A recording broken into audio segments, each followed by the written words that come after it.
दिवचल तालुक्यातल्या मये सयत कांय ठराविक वाठारांत वांयगण शेतां लागवडीची परंपरा तिगून आसा.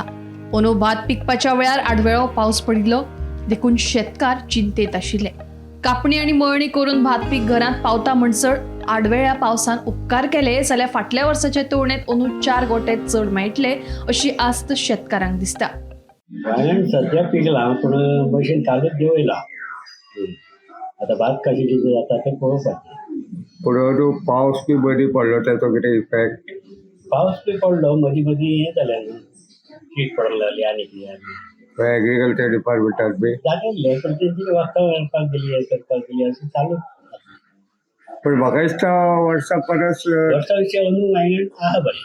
हय. आता कशें पीक जाता तें पळोवपाचें. पण साधारण आता गोंय सायडीचे आता केन्ना वांयगण कापून बी जाता ते. कालच्यानूच सुरवात केल्या कापपाक. हा. फाल्यां बी आमकां पावत. पण एक आनी एक 15 दिसांनी कामत हय 8-10 दिसांनी सोंपतलें. चालू आहा कापणी करपाक.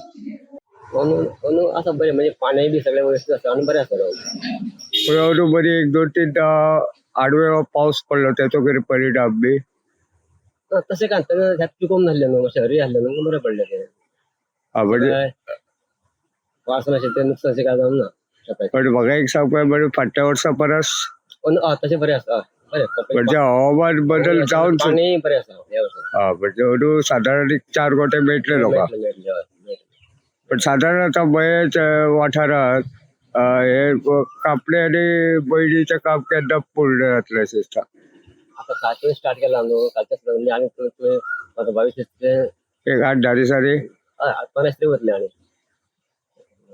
मशीन एकूच आसा. म्हणजे अजून तशें वांयगण शेत बरें पिकलां. बरें. गोमंतक टीव्ही खातीर दिवचलच्या रिपोर्टर तुकाराम सावंत.